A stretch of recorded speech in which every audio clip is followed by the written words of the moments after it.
Welcome to another edition of the JASN podcast. I'm Kurella, Tamura, Deputy Editor at JASN.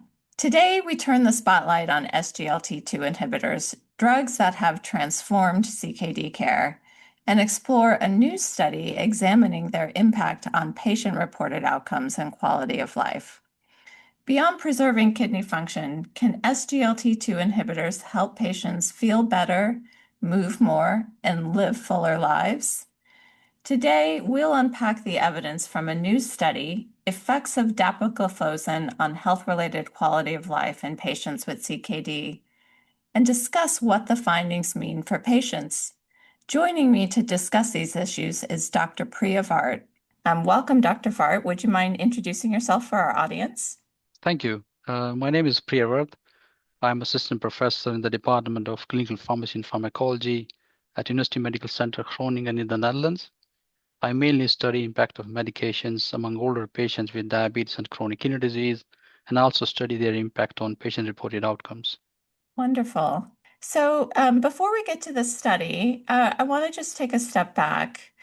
In terms of thinking about clinical trial design, for years in nephrology, we focused on hard endpoints in chronic kidney disease, slowing GFR decline, reducing hospitalizations, preventing kidney failure and dialysis. But more recently, the field has started thinking also about how do these therapies for kidney disease make patients feel. So, thinking about that, most of our listeners know that SGLT2 inhibitors reduce progression of CKD and cardiovascular morbidity. Why is it important to understand how patients feel on these medications? You're absolutely right. The SGLT2 inhibitors have transformed the way we think about kidney and cardiovascular protection. But delaying progression of chronic kidney disease and preventing complication is only part of what matters to the patient. Patients also want to live well with the disease. And we know that in patients with chronic kidney disease, symptoms of the disease and day-to-day drag of the disease worsens over a period of time. So it becomes really important to understand how patients feel when they're on medication. And what it also does is that it closes the gap between what clinician may value, for example, risk reduction, and what patient may value, their improvement in activities of daily life. So understanding how patients feel on a medication helps us deliver more patient-centered care.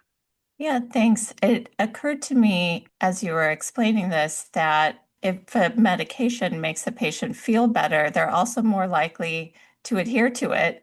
And so adherence becomes easier when patients can see a benefit and feel a benefit from treatment. Yeah, indeed. All right, so let's move to talk about the study. Tell us a little bit about the trial population and the study outcomes. Yeah, for this study, we used data from the DAPA CKD trial. So DAPA CKD trial included about 4,000 patients with chronic kidney disease, both with and without diabetes. The average age in the study population was about 62 years. Mean eGFR was close to 43 milliliter per minute, and all patients had moderate to severe albuminuria.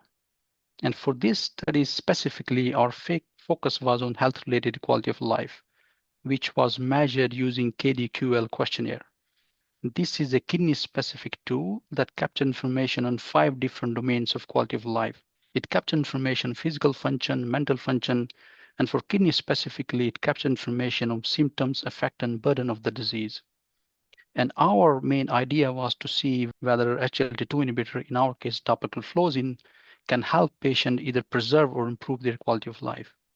How did your team of investigators decide what constitutes a clinically important difference in this quality of life scale?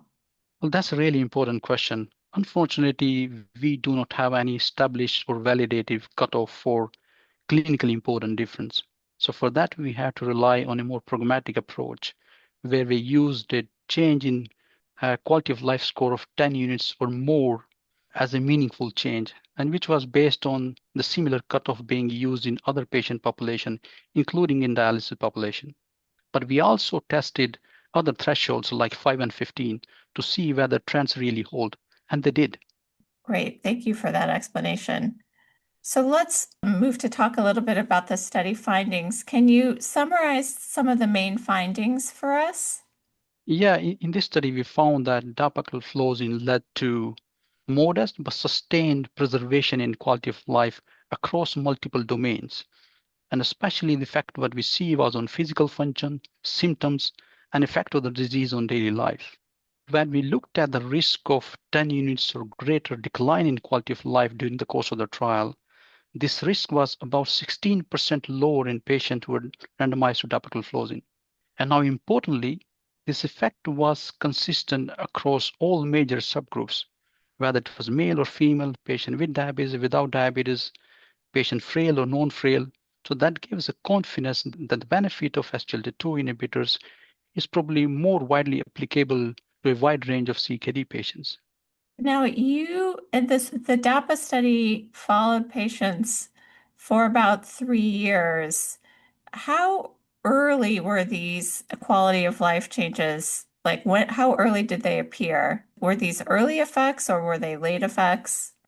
So in DAPA CKD trial, data on quality of life was collected at the baseline at 12 months, 24 months, and 36 months.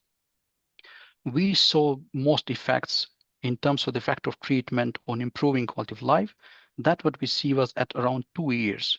There was not, the curve started separating already at 12 months, but the most difference we were able to see at 24 months. And what happens is that as we reach 36 months, we see a lot of patients drop out. So that you see that what left it at the later part of the trial is more healthier patients. And then you see the curves start to merge toward each other. So the most effect that we were able to see was around 24 months. How do you analytically, I'll take a tangent to ask about the analysis. How do you handle that dropout if people are dropping out and then don't have quality of life measurements? So for this, we use statistical modeling. In this, we leverage the data from patients who experienced these events but stayed in the study and provided quality of life data. So we use their clinical profile to estimate what the likely quality of life would be in the patients who experienced the same event but did not provide quality of life data. And what reassuring was that no matter how we handled missing data, results were consistent. So, can you tell us a little bit about how these findings align with studies of SGLT2 inhibitors in other populations? For example, the trials in the heart failure populations. Are these generally similar findings, or is there something unique in the CKD population? Yeah, what we see is that our findings were consistent with what we see in other patient populations which are treated with SGLT2 inhibitors, and especially heart failure population, like you mentioned.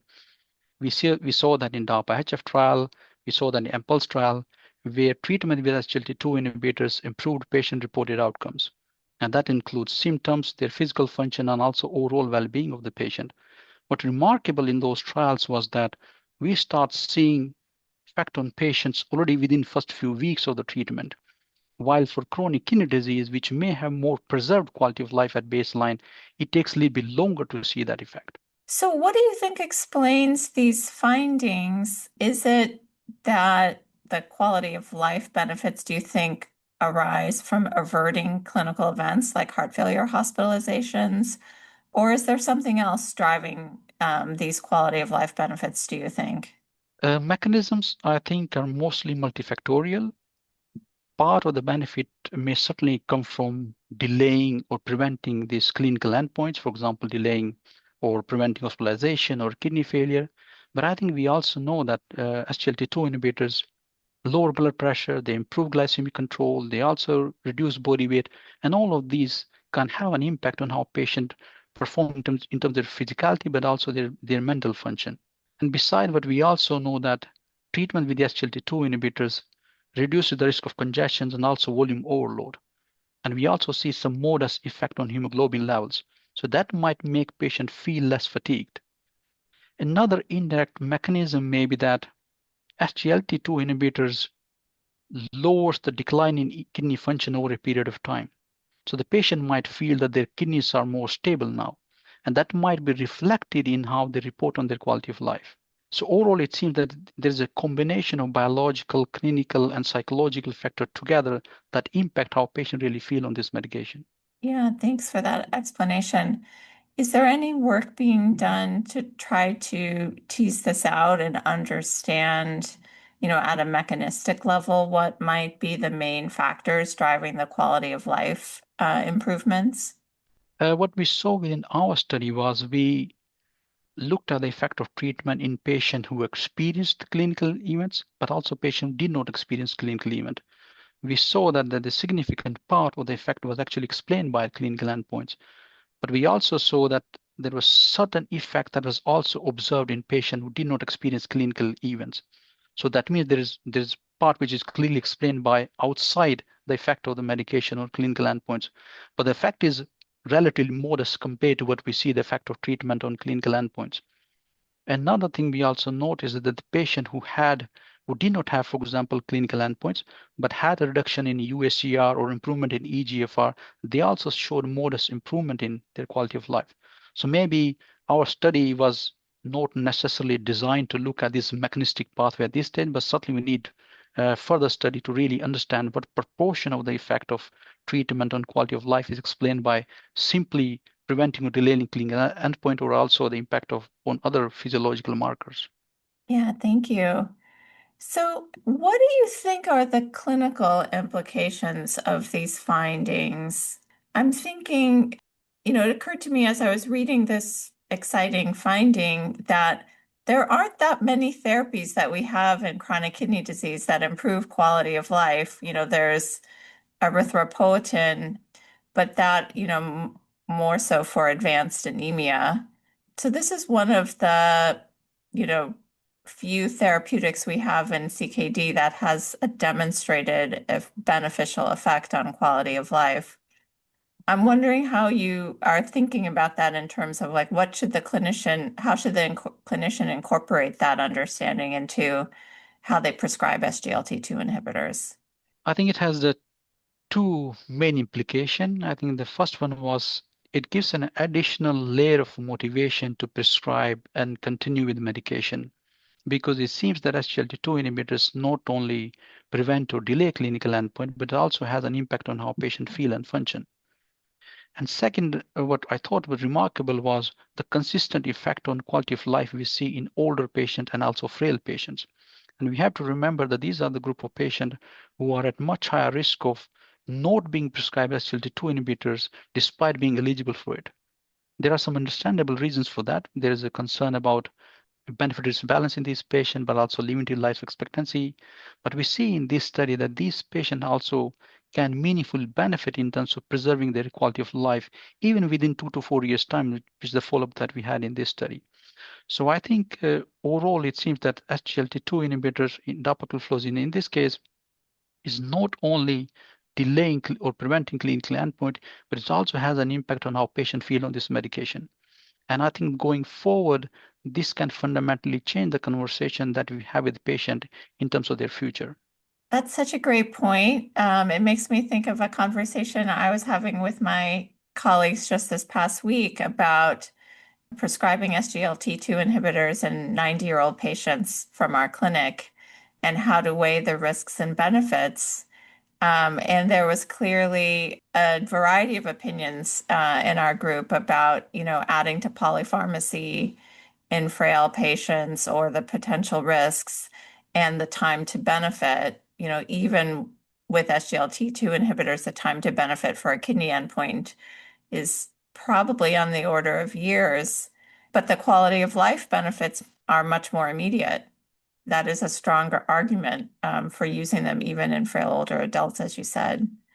Yeah, Well, Dr. Vart, this has been a fascinating conversation. To close out the discussion, I wanted to ask you about clinical trial design and your thoughts on how should we think about patient-reported outcomes in designing future clinical trials? I think there are a couple of things. First up, we need to think about representativeness of the study population. Patient-reported outcomes are very important. They're important to all patients with chronic kidney disease, but they're specifically important to older and frail patients because in those patients, generally life expectancy is short, and we don't know whether we will be able to achieve benefit on clinical outcomes. So for those patients, maintaining their independence, maintaining their quality of life becomes very important. And what often happens is that in most trial that we do in CKD patients, that the representation of older and frail patients remain much lower compared to the patient population or the prevalence of older and frail patients that we see in routine practice. So I think we need to do a better job of first assessing frailty in these patients when we recruit these patients, and also making sure that we design clinical trial in such a way that there is enough flexibility in trial design so that we can not only recruit the frail or older patient, but also can retain in the trial during the fall of the trial. And second part is that we also need to think harder about which patient-reported outcomes are most relevant to the patient. Quality of life, we believe, is the most relevant to the patient because we've been doing that for quite some time. But also there are newer initiatives which are looking at specifically after asking patients and other stakeholders which patient-reported outcome could really be relevant to the clinical trials. And we probably have heard about the SONG initiative, which had looked at which clinical outcomes should be considered in clinical trials in patients with chronic kidney disease. And it comes out that the life participation is something that the patient really value. And they want to see that newer medication show what effect they have on life participation. So I think the first part would be about the participation and representation of older and frail patients in clinical trial, but also thinking harder about which patient-reported outcomes are most relevant in clinical trial, so that we really record and show effect on outcomes which are most relevant to the patients. As a fellow geriatric nephrologist, I think that's such a great point and often overlooked in clinical trial design. So thank you for bringing that up and for mentioning the important work of the SONG initiative. I'll just throw in as well, in the US, there is collaborative group, the Kidney Disease Aging Research Collaborative, which is also thinking about these important issues. So I look forward to hearing more about these issues from you and others. Thank you so much for taking time to talk with us. This has been really a fascinating discussion, and congratulations to you and your team on this important study. Thank you very much for the opportunity. Thank you.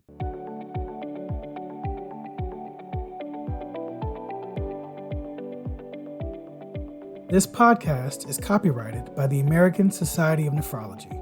All rights reserved.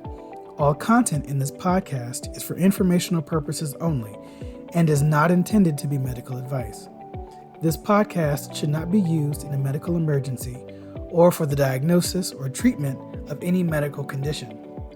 Please consult your doctor or other qualified healthcare professional if you have any questions about any medical condition or before taking any drug, changing your diet, or commencing or discontinuing any course of treatment. Thank you for listening to this podcast from the American Society of Nephrology.